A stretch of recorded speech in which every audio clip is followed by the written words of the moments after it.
Welcome to Unsilent with your hosts Dave and Brian. This is not another current events podcast. We're digging deeper, diagnosing, and discussing what's really going on today, how we got here, and providing observations for future generations. Welcome to Unsilent. We're Brian and Dave. We'd love to hear where you think our commentary is spot on and where you think we're completely out in left field.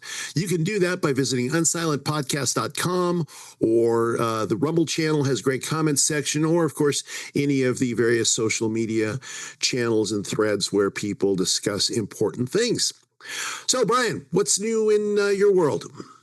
Well, the purpose of our podcast is to explain to future generations what this moment in time feels like. Right. As they will undoubtedly look back and wonder what the hell was wrong with us, what were you thinking, all that kind of stuff. And a story popped this week that I think does a pretty good job of explaining the chaos and misrepresentations and all the things, right? So I'm sure you heard about the kerfuffle about Sydney Sweeney in the American Eagle ads. Yes, absolutely. Yeah.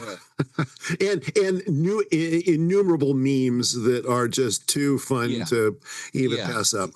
Yeah. So, up until, I don't know so it's 2025 now. I would say up until about 2017, 2018, somewhere in that realm, seeing a beautiful woman in a jeans commercial was kind of like, it was just a regular Tuesday. Yeah. Going back to Brooke Shields or various other models. But then we went through the period where, we couldn't have that. Right. We had to have representation by weight and race, everything, all the things. Right. And it seems that some companies are bucking that. And you and I have talked about like how it feels like the pendulum is kind of swinging the other direction on those kinds of things. And so here's Sydney Sweeney, again, very beautiful woman doing a jeans commercial. It's pretty standard operating. I mean, you're in the marketing business, for crying out loud. Like this, the sex sales has been a saying for centuries, probably not totally. Decades, right? Yeah. And how would you explain? So I've heard the word Nazism a lot regarding this ad campaign, but how would you explain to Kenny G 70 years from now how that campaign has been depicted? Well, of course, it's an example. Since Sydney Sweeney is a young white woman, there's been a number of accusations of racism. Oh, this is normalizing white supremacy because she's a pretty young white girl. So there's that. There is, of course, the pushback against fat shaming, because in the past, there was one that I saw a commentary about how Lizzo was, who's a very large black woman who was kind of a spokesperson and a talented person who was spokesperson for several things. Well, why aren't we using Lizzo anymore? Are we normalizing or ditching body positivity? Because the whole body positivity thing is like, whether you're big or small, you're a wonderful person, and all that's true, but they kind of mix up being healthy versus not being healthy. So there's all that. So that's been a lot of what the commentary I've seen, and it's just hilarious, frankly. Yeah, the specific thing that if you could give a shred, which I'm not suggesting I am, in fact, I'm declaring that I'm not, but if you could give a shred of consideration to their point in the commercial, she talks about her jeans. Yeah. And on purpose, they do kind of a pun where she's talking about you get your blue eyes from your parents, and you get different physical characteristics from your parents. And she's selling jeans, Jeans, right? But she's kind of doing a pun or whatever in that situation. So, if I had to stretch to give some credibility to the argument, okay, I guess if you, but it always comes back to, if you're wanting to find that, you will find that in this ad, and it comes back to like a supply and demand issue on racism, right? Yeah. We have a tremendous demand and a short supply, so we have to stretch things that and that's not my saying. I didn't make that up. That's been a saying I've heard for a few years now. But so you have a supply and demand issue. You have to curate things or alter them or stretch them to make them fit the demand, right? like if you in the old days they needed water, but water wasn't plentiful, so they used beer. They had a high demand for water and they had a short supply, so they had to make alterations or make do, and that's kind of the same thing that's happening here, right? Sure. But the thing that cracks me up is I saw this particular on X. I saw this thing, a side by side picture, and it basically says the same people who told us that Dylan Mulvaney is a woman 2-3 years ago or how many years ago that was. Yeah. Dylan Mulvaney. I don't know if you know this or not, but he white. Yeah, a white dude. That was okay. That was okay to sell all kinds of stuff. A natural white woman, not so much okay, unless she fits other criteria, whether it be sexuality or weight or fill in these other boxes. So I don't know that history will reflect the mood about this. Like, and what I mean by that is specifically, this like they wouldn't have run this ad 3 years ago. No way. There's no way they would have. No. Companies are beginning to step off the ledge and run these kinds of ads now because they want to sell stuff, right? Yes, exactly. And that's the thing. The momentum is changing, and so there's this conflict of the people who have had the dominant say in what kinds of ads are quote unquote okay, and they're losing their grip on things. And what do you know? Companies need to be profitable. And by the way, they're giving like some huge percentage of the proceeds of this to like women's abuse charity or something like it. It's all utter insanity, right?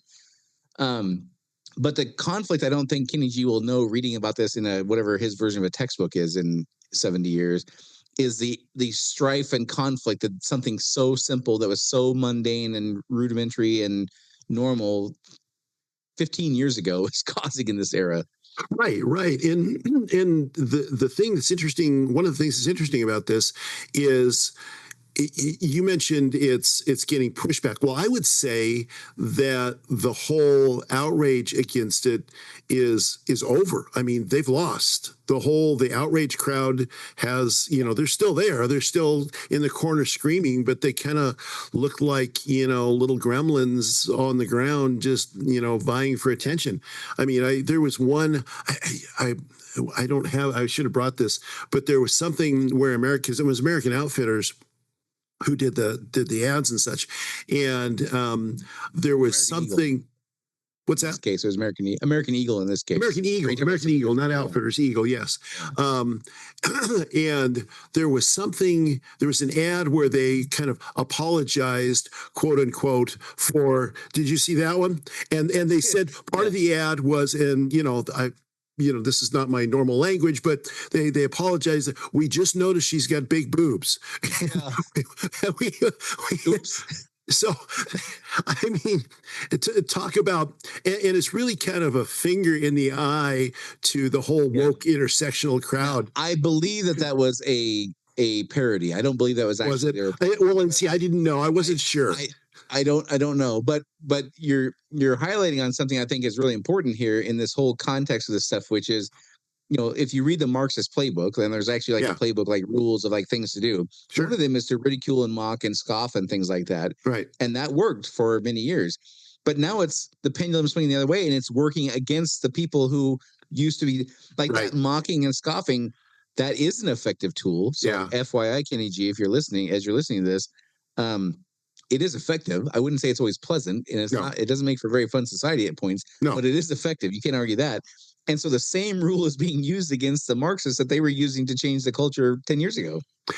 And it also goes back to something else that we discuss very regularly here, and that is reality ultimately always wins. And the fact of the matter is, Sydney Sweeney is a pretty young, hot, sexy woman, and guys and women aspire to, that. And and that's biology. It's just biology. It's just like, I mean, whether it's be fruitful and multiply. Well, she looks like she's quite fertile. So, that's just built into us to like that kind of thing. So you can put up, you can have posts, and you can have rallies, and you can argue for body positivity and all this, and egalitarian society where everybody's beautiful and all that. And on a spiritual, philosophical level, sure, that's absolutely fine. But the end of the day, there are physical realities that are going to win out over your intersectional Overton window based, kind of societal construction. And that's what's happened here. And also, one of the things in business and marketing is you have to find the gaps, and you have to say what your competitors are not, and you have to do what your competitors won't. Yeah. And that's part of business. That's how it works. Anyhow, I want to spend the whole time on that, but I thought that was a pretty good illustration of what this moment is like, which leads to, you were talking about fertility a minute ago, and people wanting,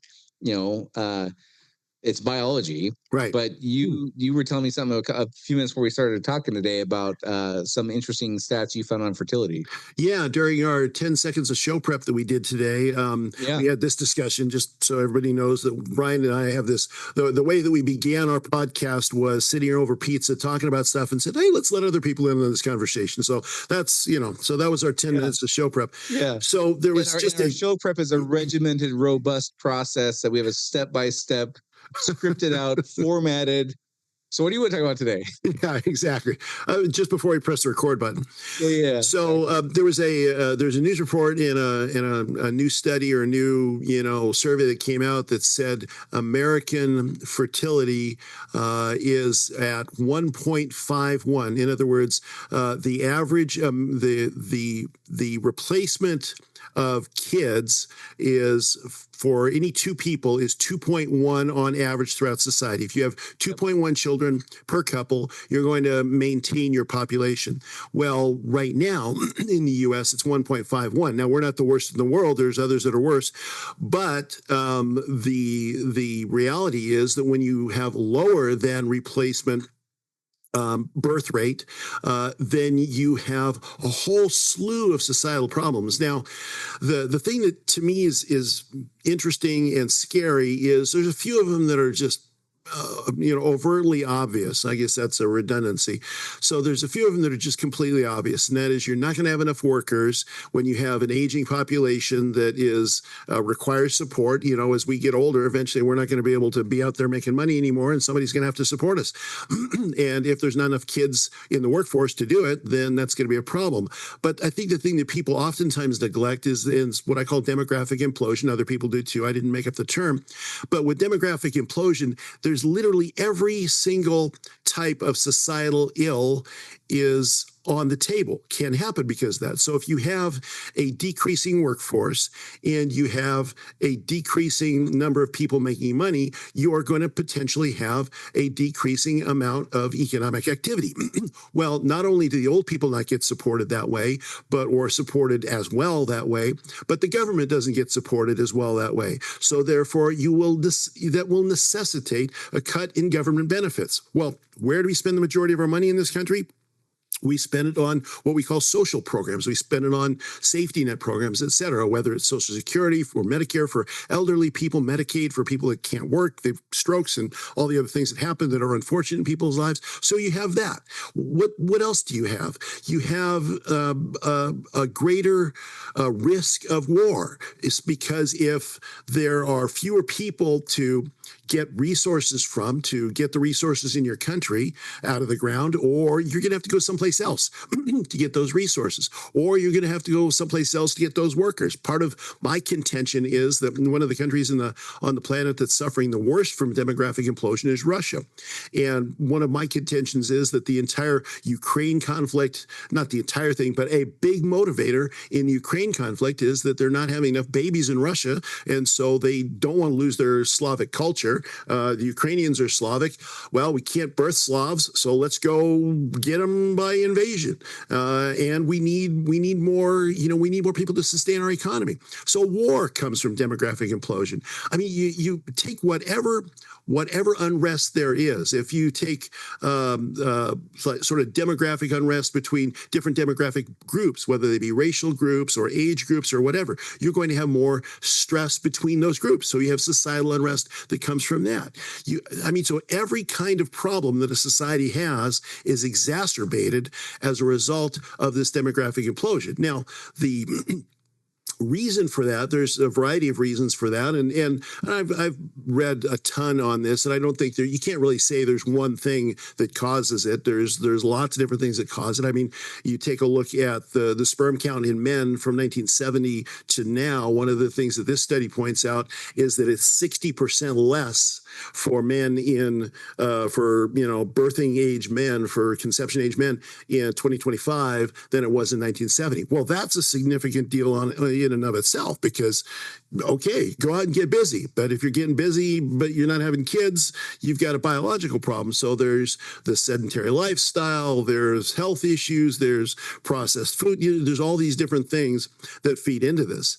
So on every level, and again, this is not just a U.S. thing. In South Korea, they have a desperate problem in South Korea. Societies are in Japan, South Korea, other places are literally facing an existential crisis because of this. Now, of course, the pushback on that for years has been, I remember seeing, I don't know, this is about 10, maybe 15 years ago, there was a bumper sticker that a lot of people had, criticizing the breeders, don't be a breeder, don't have more kids because you're going to use up all the planet's resources. Well, the reality is that in terms of resource use, we are so incredibly more efficient now. We produce more food than anybody could ever use on the entire planet. The only problem we have with hunger and starvation and malnutrition is distribution and lousy political systems, usually run by dictators and communists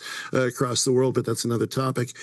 So, there's all of these things that are happening that need more people. And the other thing I'll say before I end my little monologue here on this demographic implosion issue. Little monologue, holy smokes! Well, this is an issue I've thought about. I've thought about this issue for a lot longer than it's been a popular issue to think about. And I've been talking about this for 15 years or so. The other big problem is, and I used to talk about this with the people that are most concerned about global warming and climate crisis and all this. I say, look, we need more people to deal with this. No, we need less people, less resources, less carbon production. That's baloney. That is absolute baloney. The thing that we need to solve every crisis, including the climate issues, is we need more brain power on the issue. The most rare thing in the entire universe, as far as we can tell, is logical, reasonable intelligence. Even among human beings, but that's another story.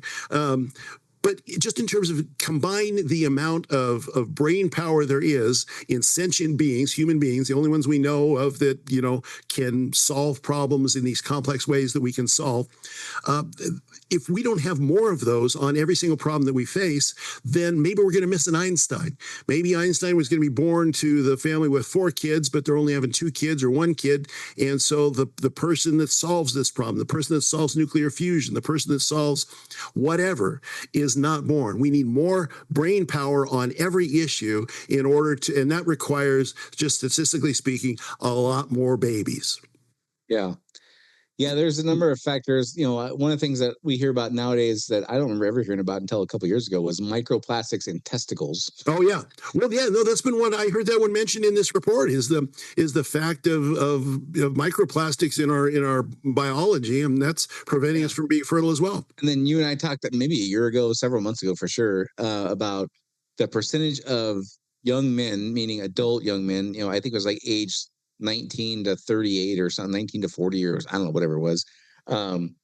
Only like 38% were sexually active, which right. Again, I'm not suggesting everybody be promiscuous, and I'm not saying everybody go like have a bunch of premarital sex, but that seems like a pretty low number compared to when I was growing up. Oh, absolutely. Well, I mean, there's that old saying that says, how many or what's the one thing, how's this go? It's there's like 2 hours every day that young men aren't thinking about sex, It's I remember when I was in my early 20s, like 20 minutes or 20 or 60 minutes or something like that, did a story about, and they measured, and I don't know how they did this because the number was staggering, but they measured how many times a minute men think about sex. And it was like 40 or something. It was some crazy number. It was a huge number per minute. And I was like, what? And I thought, well, hold on, let me track my thoughts. Yep. Yep. Well, yeah, I can identify with that. That's just kind of. But here's the big problem with this is like I heard JD Vance speaking on this just the other day. He was talking about, well, we want to do a $5,000 per couple tax credit or tax payment. So that the problem is that governments across the world, Russia has been paying people to have kids for a very long time. Lots of governments have been trying to pay people to have kids. It doesn't work. It has not worked. Because people. And because, having kids is a big, huge, monumental commitment. I mean, it's not something that's like, give me a $5,000 check and then I'm going to commit 20 years of my life to raising this kid. I mean, it's a lot of effort. So there's the biggest challenge, I think, of this whole issue is that nobody really has a good approach to it. I mean, nobody has a solution for it. I'm gonna throw a curveball at you. I've never heard anybody talk about this, but in my old man curmudgeonly thinking process nowadays, I would make an argument that the kinds of children that we have produced over the last 20 years have a significant impact on people wanting to have children. Meaning, sure. You can't go out in public without a child doing things that are so disruptive or whatever that you wouldn't just not have been tolerable when you and I were kids, right? Yeah. The parenting styles changed dramatically after Gen X to other generations, and it was much more, the helicopter parent, all those kinds of things, and behaviors that you and I would have gotten in pretty significant trouble for when we were kids, right? Now allowed and things like that, and those people have grown up. Yeah. And I used to joke with my mom when I was in my early 20s that I would go to Toys R Us once a year on Black Friday just as birth control for me. But my point is now, like, I mean, kids just do whatever they want, right? And relative to how you and I grew up, so I want to be careful with but it's not pleasant to be around a lot of children. Yeah. And I think that if you're 22 years old, you're like, okay, do I want it? Not only is it a financial burden, the time commitment, and basically, your priorities now are very much in the back seat compared to having no kids. Absolutely. But also, if you look around, like, it's not like it was in 1982 where kids were pleasant to be around for the most part, And again, I'm not trying to like too much of a get off my lawn guy, but I also don't think we can entirely dismiss that. No, I think there's a whole slew of factors. I think the part of the problem with our modern society, and I got to be careful how I say this because of the business that I'm in, is kids spend so much of their time behind screens. They don't have opportunities for relationships. Like, I mean, I all these memes that come across on Facebook is showing old playgrounds with, that today would be considered death traps, and kids riding their bikes, and I mean, I did all of that stuff, and so, and we had fun. We went out, we naturally made relationships with each other, and so there was the collapse of the relationships, I think, has a part of it. I think the things you're talking about, I think you could bucket all the things I'm talking about, what you're talking about, into interpersonal skills. Yeah. Like, sure, yes, understanding there's a time and place for my needs to take priority and time and place for somebody else's needs to take priority, and like how mechanically do you have like verbal conversations. Like, I saw something a couple of days ago about the number of men who just don't even know how to start a conversation with a woman. Right. It was like, what? Like, saying hello to a woman in the convenience store was too big a leap for many of them. Right. It was just really crazy. Also, I look at the financial piece. I saw something that it kind of sort of, I don't think I'm wedging this in too much, but the stock market's at an all-time high, but the S&P market cap relative to disposable personal income adjusted for inflation hit a record 28 times. So the value, the market cap of the stock market is 28 times the total disposable personal income, which is the highest ever. Next highest was in 2020 when it was 25 times. And then there's another one that 13 times in the .com before the .com bust. Right. So we're more than double. So my point is, that's an investing mechanism. That's an investing tool that is just not available to people now, like young people, like it was in 1986 or 1996. Right. And these ways of accumulating wealth and resources to fund a family, some of these tools are not available anymore. Yeah, that's true. Well, and in fact, a popular discussion more on the left is of income inequality, but that there is definite income inequality in the income opportunities. A lot of the great income making opportunities are on the upper end, are for people on the upper end. That when I was growing up, when we were growing up, you could say, well, I'm gonna do well, and I'm gonna make $1 million by the time I'm 30. All this kind of stuff. But a lot of the attitude of folks these days in America, and we're the richest country on earth, and so if it's this way here, how is it in other places? Is I'm having trouble making ends meet, and how am I going to bring kids into the world in this? So there's all of these factors at once. I remember 15 years ago, I worked for a company where the owner of the company he really latched onto this fertility issue. Yeah. For whatever reason, right? And he would quote stats like he knew in 2010, I think, or 2009, the fertility rate of France was like 1.2 or 1.6. Right. It was already well below the 2. Yeah. But there was exceptions. Deeply religious, devoutly religious people. Yeah. Doesn't matter the religion. Could be Muslim, could be Christian, whatever. Yep. Those people were like 3, 4, whatever. Yeah. And the non-religious people were like 1.1 or 1.4. It was lower than the median. And also blue collar folks, your average Joe who's a truck driver married to a school teacher, they were more likely to have more kids. Well, when you factor in the economic stress, like the stock market's an all-time high as of yesterday or whatever day. Yeah. But people like you and I've been talking about, people who have regular go to work every day, punch in, punch out jobs, they're more financially stressed than they've been in a long time. Right. Those are the people who we've historically counted on to raise families and have multiple children. Well, the calculus has changed for that cohort, right? Not the cohort of the wealthy people who don't want to have kids because they want to fly to Sweden whenever they want. Yeah. So the income disparity between the haves and the have-nots is negatively affecting the have-nots, who are the ones we count on to have all the kids. It's fascinating, too. I was listening to a demographer talk about, well, what's likely to occur in the next 100, 150 years. And of course, who knows, right? I mean, every prediction we make is tinged with a healthy dose of, we could be completely wrong. What the hell do we know? Yeah. Yeah, that's just because, and we won't be here to, as I can make any prediction I want for 100 years, I won't be around to see it anyway. Yeah. Nobody will be able to prove you wrong. But one of the things that was being talked about then is for the majority of human history, human population, did not take big jumps. It hasn't been a steady upward into the right climb. It was been, steady Black Plague, half the population dies, that kind of wasn't exactly, but that type of thing.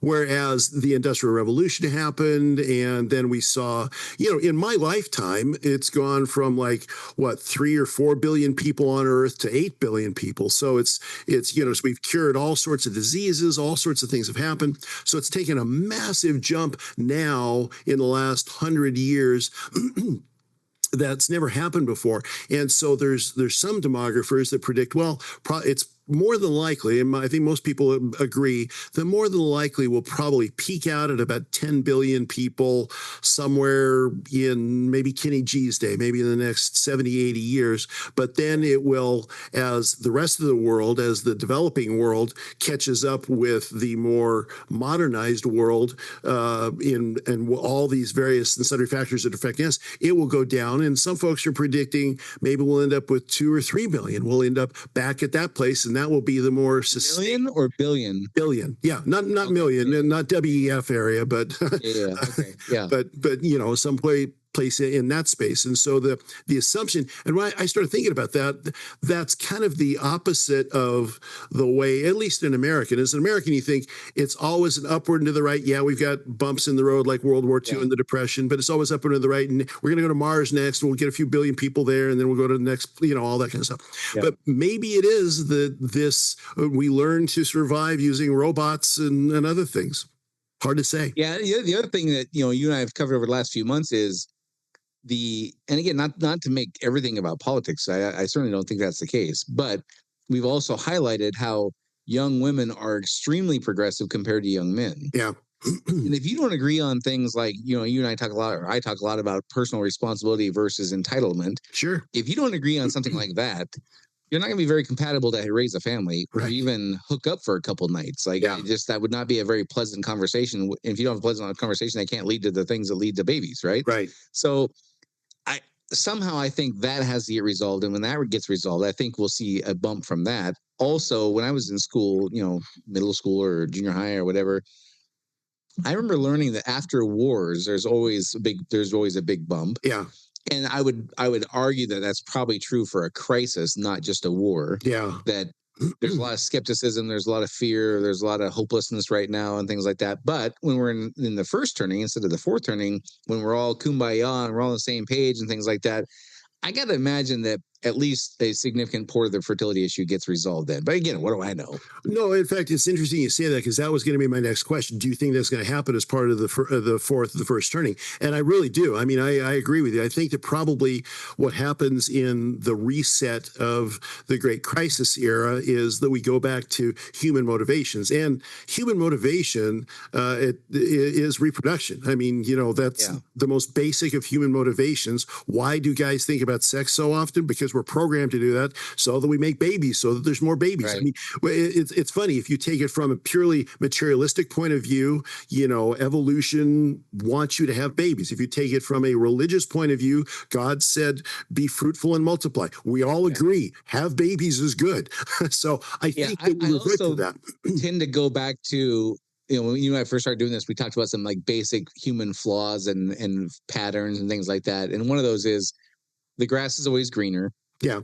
And once I get to the green grass, then I want different grass.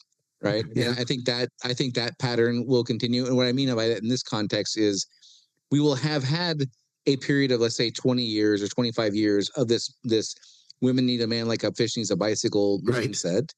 And that will produce certain outcomes for the lives of the people who chose that path. Right. People coming up behind them, younger women or even younger men coming up behind them, seeing how that turns out, may decide that's not for them. Right. And may decide, you know what, actually, I kind of wouldn't mind having a family. I wouldn't mind having somebody to take care of me when I get old. I wouldn't mind having somebody to share life with. Now, do I think that's going to double it? No. But I think all these little micro factors, and I think we'll get microplastics out of our testicles, and I think we'll solve these problems. I think all these micro problems get resolved through the crisis. Yeah, I think I think that is the outcome. I think we see some basic beginnings of that right now of what you're talking about, specifically like with the whole trad wife idea, traditional wives, women showing up looking like June Cleaver in a dress and having their meatloaf done for their man when he comes home and all that. And people will debate how good that is or how not good it is, but they see where their parents were, and then they look back to their grandparents and see it through the glasses of, maybe this was, and we've talked about that before as well. We identify more oftentimes with our grandparents than we do with our parents. And so that kind of outcome, well, maybe we should give that a shot because it didn't really work out for mom and dad. They got divorced. They didn't like each other. Yeah. And I think when you have Aunt Karen, who's that free-spirited, I don't want a man in my life kind of thing. And again, I'm generalizing because of the statistics we've seen where young women are considerably more progressive than young men. I'm not just like doing that for no reason. But when Aunt Karen is 32, that looks like a lot of fun.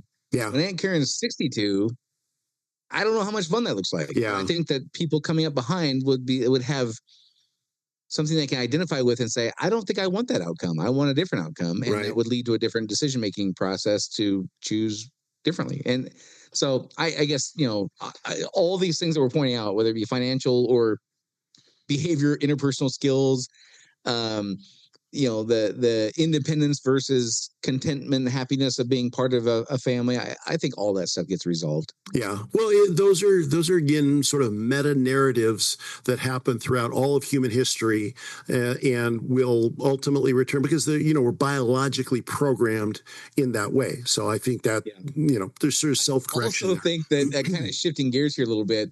One of the things that happened since I saw you last was Columbia University had to pay a $200 million fine or something like that. Yeah, I saw that. I think that the financial consequences to the academia for doing the things that they've been doing will change their behavior, Yes. which will produce different kinds of young people. Yeah. And I think that that's a factor. Yeah. Now, so kind of completing my segue, what is talk me through the scope and the reasons for the $200 million fine.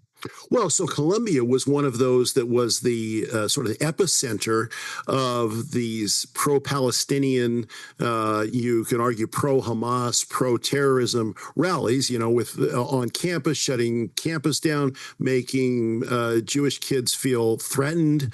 And then, of course, the Trump administration comes in and says, no, we're not going to allow this to happen anymore. And so they went after them. They went after Harvard. They went after and Columbia, but Columbia was sort of the epicenter of all that, and there's so many examples of just riots and shutting down the student center and students that are literally feeling like they're going to be attacked, and some were terribly harassed.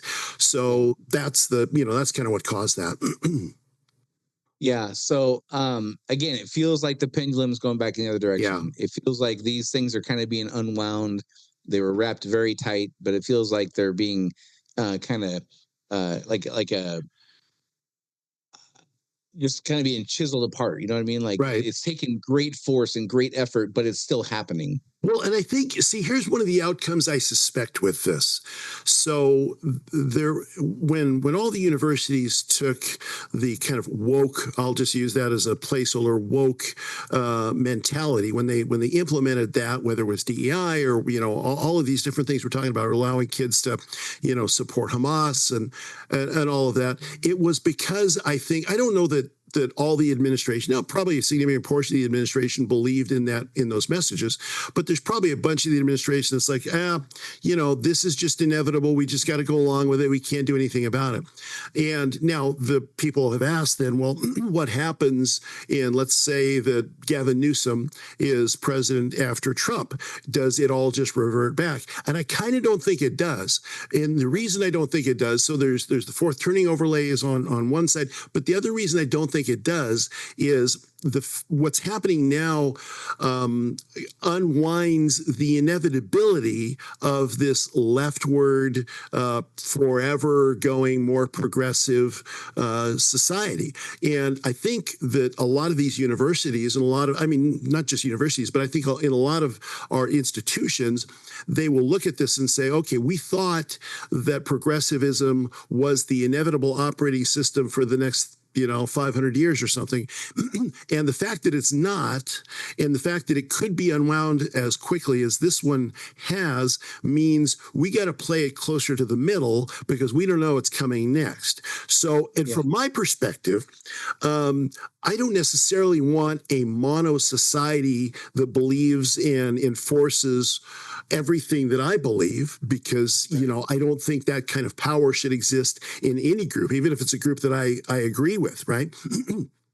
So I think that the value in a lot of what's happening right now is saying to society, especially our institutions, our major institutions, just play it down the middle. If you're a comedian, stick with comedy, don't get political. So the whole Stephen Colbert thing we talked about last week and is still in the news this week. If you're a university, get people educated in STEM, kick out more lawyers and more doctors and more philosophers and all of these things. If you are a K-12 school, concentrate on getting people ready for trade school and for college. Don't worry about, social conditioning and all of these other kinds of things.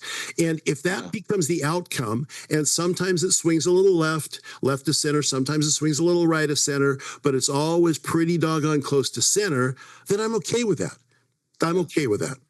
I think the other thing that I agree with you that a Newsom type administration could not come in and just revert all these things. But I have a different reason why. The reason why I think is what got us here was the like the phrase that slowly boiling a frog. Boiling frog, right? Yeah. It was a very gradual, very glacier paced process to get us here.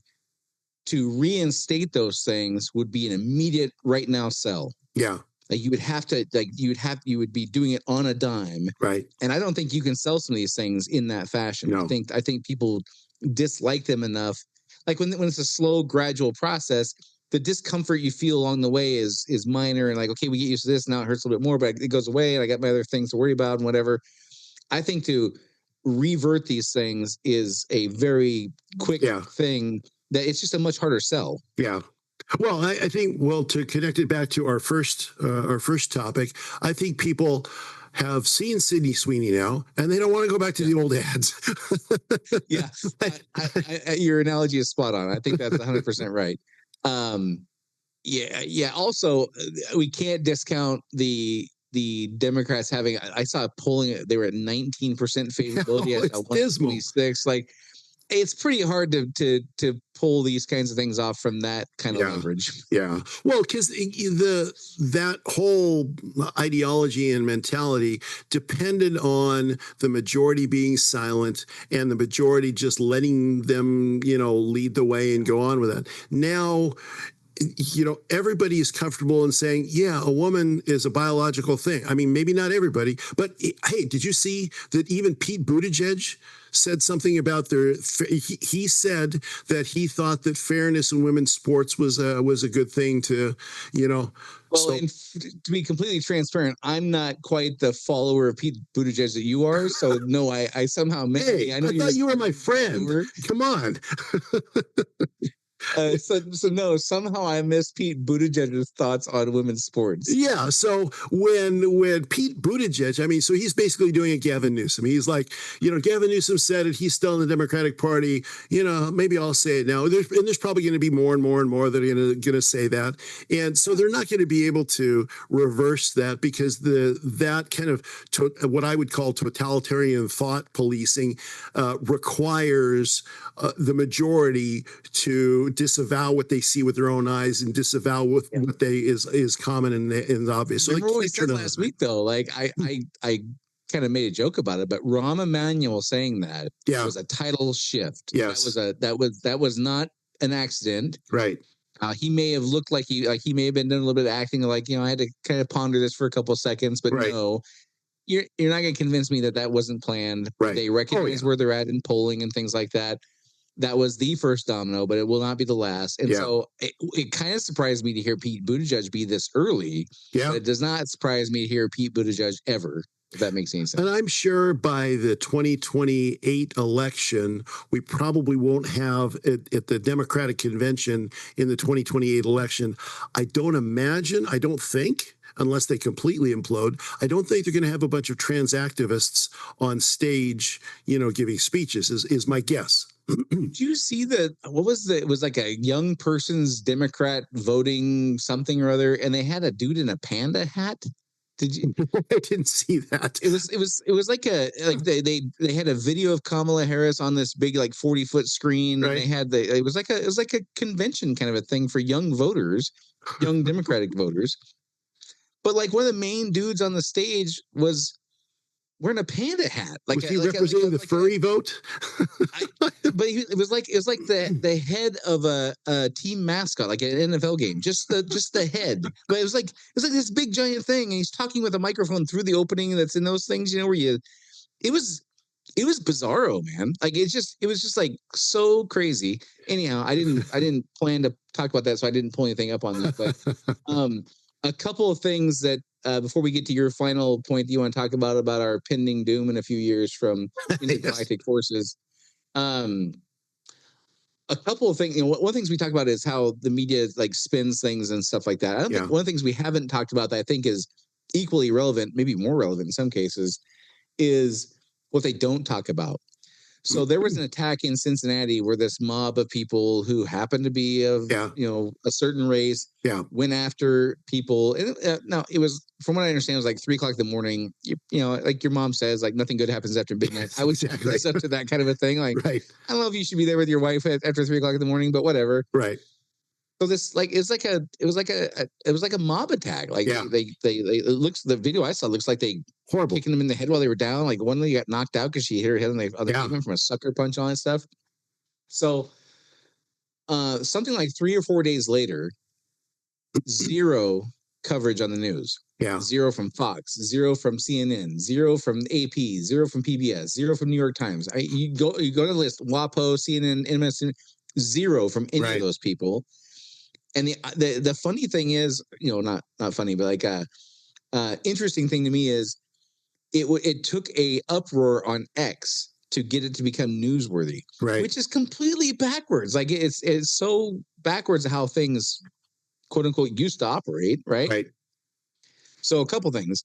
One, Elon Musk buying Twitter, arguably one of the biggest components of the game changer in the other direction. Great way to put it, game changer. The news organizations are now listening to public fervor as to what they report. They don't do the right thing unless they have to. Right. I find that so fascinating. Just like their model is to attract eyeballs. Like that's how they get money. Well, and they still can't figure out the kinds of eyeballs that are the kinds of things that attract eyeballs. It's so weird. Well, and I think the reality is that the people that populate the newsrooms, the editors and the reporters, quote unquote, the people that are the frontline people there have been populated over the last 10, 15 years with an activist class. And so I'm quite sure that the owners of all these papers and all these institutions want to make money. The people that fired Stephen Colbert want to make money, but it's the people that, or the people that own the New York Times, they want to make money and they want the eyeballs. But the people, but their motivation and the motivation of the people that are working for them are different motivations. And so if society changes, which society is changing, has changed, all of these things are, everything you said is exactly right.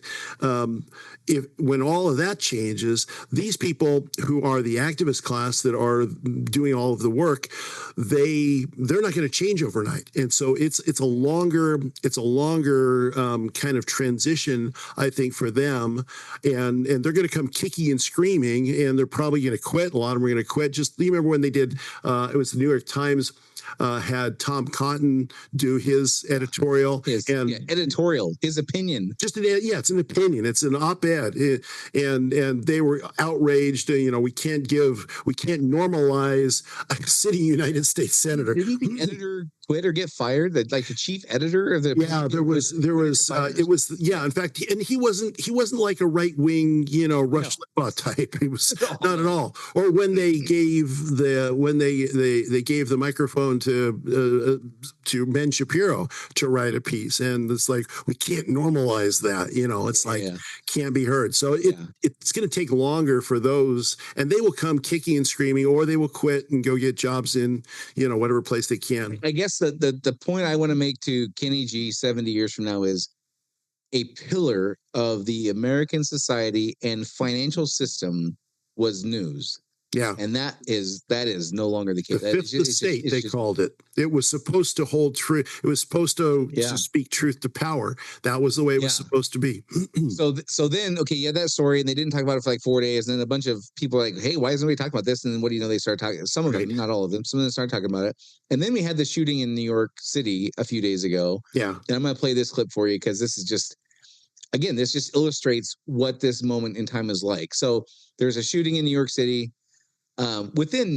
It seems to me like within an hour, maybe within 20, 30 minutes, there was a still photo taken from a video of the guy walking into the building with his AR or whatever it was in his right hand. Yep. And you could clearly see his face. Yep. Now it was a video that was kind of grainy because it was a ways away. So you couldn't make out eye color and very just, finite features. Right. But you could make out a couple things that were not properly represented in this video I'm going to play for you. So here is CNN talking about this, and I'm picking this clip up a few seconds in, but here they are describing the man out there. Among them that they do know what he looks like. Sunglasses, mustache, male, possibly white, and that they were already able to identify various parts of the building where they think he is right now from 9. We're able to move that quickly. And John said, they're all right. So here they're talking about, forgive me, I got the audio still going. So here they're talking about how they can see him, and it's possibly a white man. Right. Now, that was important. it was important to mention, but it was also like, I don't know, for your average 6-year-old, you probably would look at that and go, I don't think so. Yeah, it didn't look like it. Yeah. Yeah, well, they're going to hang on to that activist class that we were just talking about in the newsrooms and in the reporters' dens and all that kind of stuff. They're going to hang on to those things for as long as they can, because they've been running with that for 20 years now. They've been running with the whole race. I don't think they know how to do it any differently. Yeah, it also kind of occurred to me, looking at that, like, okay, this is Orwell's 1984. Don't believe your own eyes. Right. This is literally that, not figuratively. This is literally that. Yeah. Okay. You can see a man who's not white, obviously. Now, who knows what race he was from the video? You couldn't tell that, but you could tell he was not just he didn't look like me and you, right? Right. So they say this thing that is clearly not true. Right. Don't believe your own eyes, like 1984. And it kind of occurred to me, I wonder if the only possible antidote for a 1984 type outcome is the Americans' ability to have the government honor the First Amendment.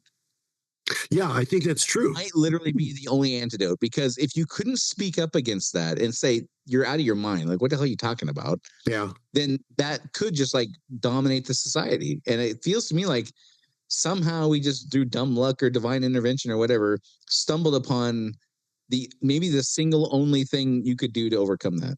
And I think, to reinforce your point, all you have to do is look at other countries and look at what people are getting charged for in England, for instance. I mean, England. That was exactly what I was thinking, is England and the Facebook charges and all that stuff. Yeah, just for saying things that are objectively true, or saying things that 5 years ago would be like, yeah, so what? That's yes. I mean, so yeah, I do think that's it. So I would err on the divine intervention side, given my background. But the fact that we're the largest country in the world, and in terms of economy and power and all of those kinds of things, and we've got this First Amendment thing. Wow, good for planet Earth.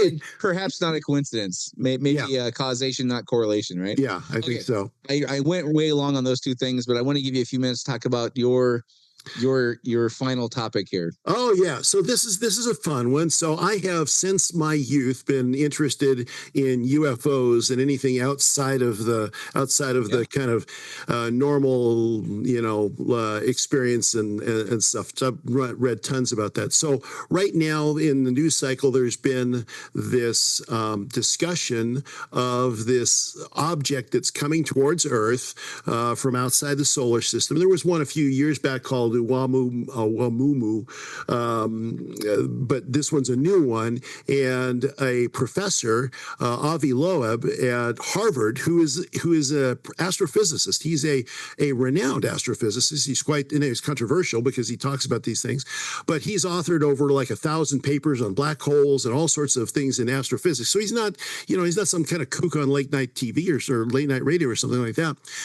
But he was postulating, and he and his team were postulating that, well, the way that this thing is moving, and it seems to be moving with intention, it's going to come into proximity of Earth, and there's a high likelihood. I read part of their paper said something like there's a significant likelihood. They're not going to go out on a limb and say it's definitely an alien, but they said there's a significant likelihood that it's from an intelligence outside of here, and it could be either hostile or not hostile. Now, of course, the news cycle is going to pick up on that and declare, well, Harvard professor says aliens are going to invade the Earth, and so that's fascinating. But he's written a couple of books on it, the controversial books. He wrote one called Extraterrestrial: The First Sign of Intelligent Life Beyond Earth, in which he had postulated that previous one, Oumuamua, I'm pronouncing that wrong, was an extraterrestrial artifact, a probe that was sent to kind of observe Earth. And that was back in, I think 20 or 21, something like that. And now postulating that this one could be something like that. So and what's interesting to me about this entire discussion, so there's, I don't suspect that aliens are going to land and take over the Earth,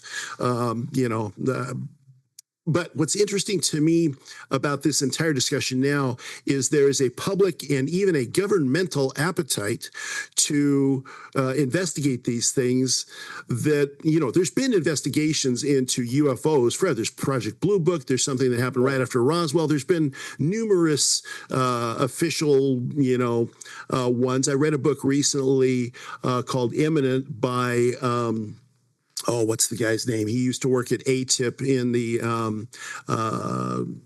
Luis Elizondo, who goes over a lot of the quite credible reports from, for instance, there was a one back in I think it's 2004, where the entire USS Nimitz carrier battle group was doing maneuvers outside of San Diego, and they caught for a week on radar and all their advanced equipment. They caught these things doing things that things shouldn't be able to do, going from 80,000 feet to 10 feet in a matter of seconds. And so it wasn't like one stray guy, one farmer, after he had a shot of whiskey in Kansas back country seeing something. It was like an entire carrier battle group trying to figure out what this stuff is. So I don't have an explanation for any of that.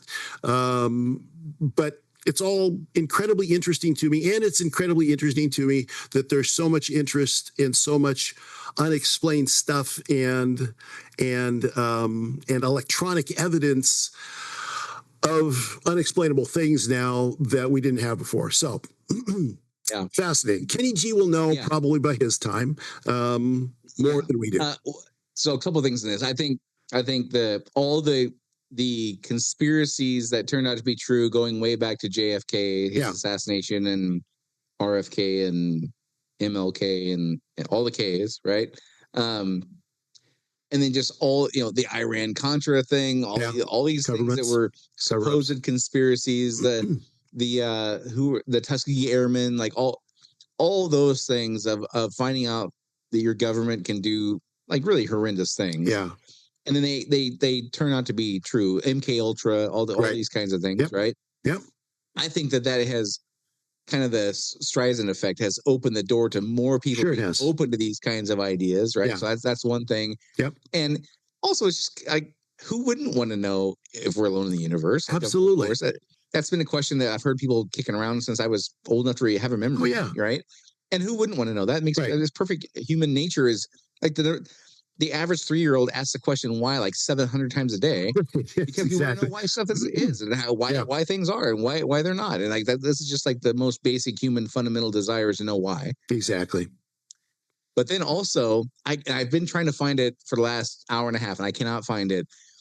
Somewhere there was a person or persons group of people who predicted a series of false flags would be put on by the government.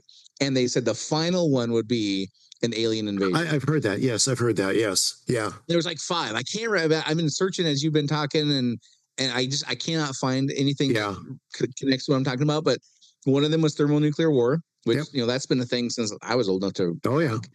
Pandemics,